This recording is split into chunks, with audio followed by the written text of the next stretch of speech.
Stanford University.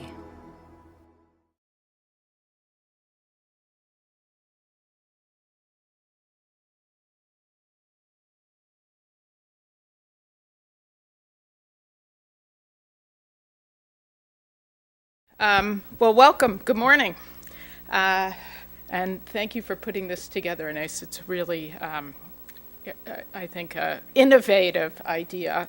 The BiblioTech project, the initiative, comes at an important time in the thinking that we're doing about the humanities PhD at Stanford.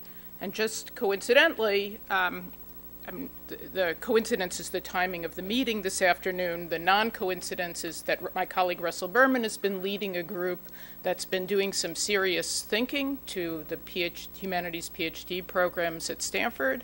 And the coincidence is that this afternoon we're having a meeting with his committee and all the department chairs in the humanities to talk about ways that we might rethink some of the ways we do graduate training in the humanities. Now, why are we doing this? Well, obviously one thing that happens is people respond to external shocks. And there have been some external shocks that have awakened us from our slumber. And many of you, I think, are familiar with this situation in higher education right now, massive defunding of the public universities, rising costs of college education, and a declining number of students going into the humanities. And all of this puts pressure on the traditional humanities PhD programs. And in response to this external shock, a number of universities around the country have downsized or eliminated their PhD programs, or they haven't responded to the shocks at all and gone on their merry way, leaving their PhD students to often flounder in a new environment in which the career paths that were once open to them aren't. And so I think we at Stanford can do better, and we're trying to do better. And so I want to just give you three things that are in my mind as I'm thinking through the challenges that we face for our PhD students and how we should think about our PhD programs at Stanford. So three things. The first thing is humanities is built into the DNA of Stanford. It is not going away. Stanford is not MIT. I say this as a very proud MIT alum, but Stanford is different than MIT. Stanford has a commitment to the liberal arts. The liberal arts are core to the Stanford mission. Liberal from the word liberare, to liberate or to free, and we think exposure to the liberal arts has a role in actually freeing people from convention and tradition and giving them the tools that they need to live and find for themselves a meaningful life. Liberal arts include the sciences and the social sciences as well as the humanities, but the humanities are a key part.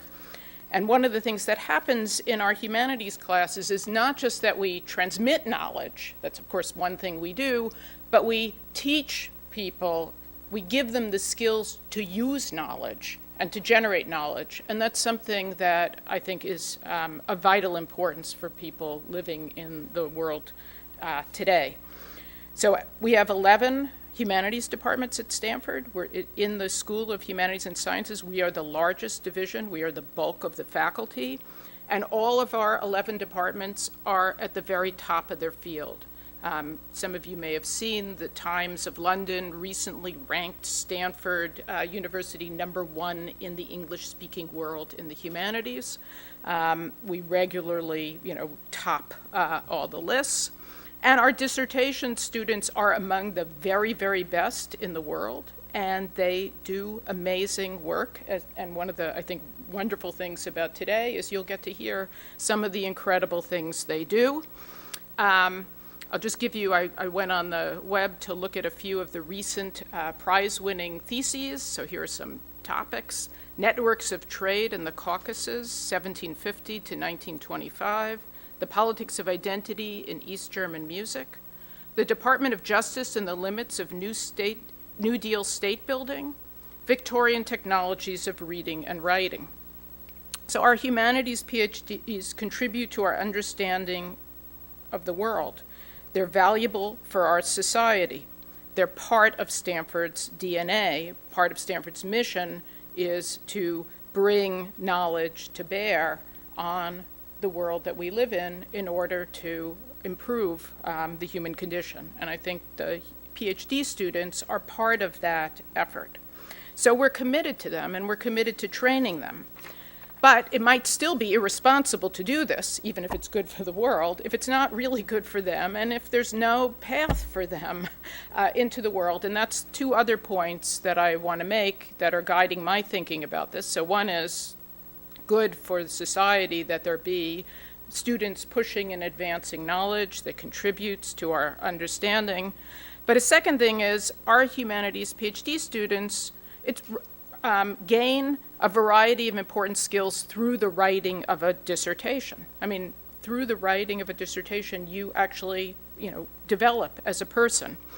What are the kinds of skills? Analysis and argument, research skills of weighing and sifting through evidence, communication skills, appreciation for the diversity of ways of living, and skills in finding one's own voice in a pretty crowded community of scholars.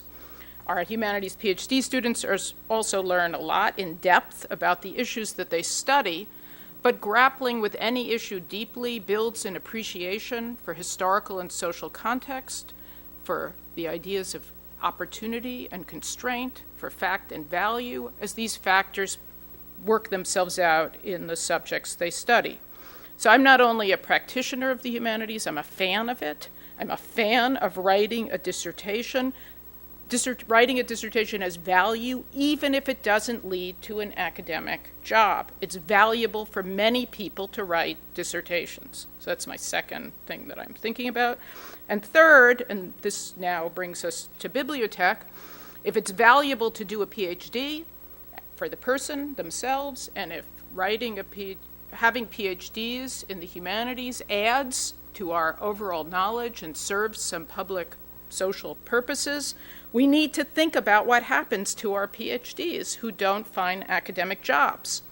Indeed, we have to think about our PhDs who choose not to have academic jobs, because not all of the students who wind up in non-academic careers are doing so as a second choice. Sometimes they're choosing it as a first choice. There have always been students in the PhD program who've decided at the end of the day they want to pursue alternative careers. Last year, 2 Stanford PhD students in philosophy participated in BiblioTech. Patrick Byrne, who was my former student, wrote a dissertation in political philosophy and went on to found Overstock.com. And Damon Horowitz, another PhD student in philosophy who's now an in-house philosopher at Google.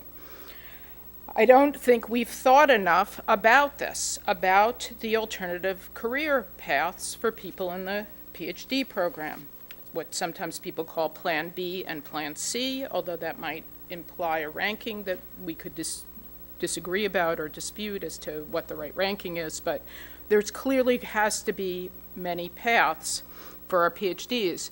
Now, I actually think there are some obvious ways in which our PhDs, the skills they acquire for themselves and the social purposes that they serve, easily line up. And I'll give you a couple of examples. So take K-12 education. There's been a lot in the newspapers about the Finnish system of education, now the world's leading K-12 system of education. One thing that hasn't been remarked on is a lot of the teachers in K-12 education in Finland have PhDs. How come our K-12 teachers don't have PhDs? And couldn't they? And couldn't we do more about that? Public history, right? A lot of cities have local historians who tell the story about the city. Librarians, with PhD specializations who add, to knowledge, create knowledge, do, amazing things using the libraries in education. In government, in museums with curators in art history. So I think we could be doing a lot more as an institution to think through these alternative career paths. And that brings me, I think, to BiblioTech, because one question is, well, is Silicon Valley a potential, alternative career path? And I have to say, I don't know. I mean, you're going to help me think about that and help us think about that and help us answer what might be possible. But I have some initial thoughts about things that the humanities PhDs could contribute. So I'll mention 4 quickly. So one is the humanities excel at the knowledge and skills that are used to inspire people. What is it that moves people? What values matter to people? What are the founts of meaning in life? This is something that humanists, think about all the time and develop a lot of expertise on. And actually, as a leader, you can't just move people by reason and argument, as I've discovered. You actually have to, reach out to their hearts and win them over. So the humanities actually has a lot to contribute for that, and connected to that is a second thing, which is communication. So our students are excellent at communication, and I think you'll hear that later today. Sometimes one of the most important things a leader can do is what John Gardner pointed out: find the words. So our humanities dissertation students are really good at words. They have a lot of words. Okay. And sometimes the slogan is, it's not just the telling, it's the selling. And I think our humanities students have skills that are relevant to that. They have the words. A third is that our humanities PhDs have expertise in diverse cultures and languages that are vital to navigating the complex world we live in, and that the technology industry has to navigate in as well. So those are some initial thoughts. I'm really pleased this conference is taking place. It's exploring one interesting pathway, and I look forward to hearing more about what you discover during the day. For more, please visit us at stanford.edu.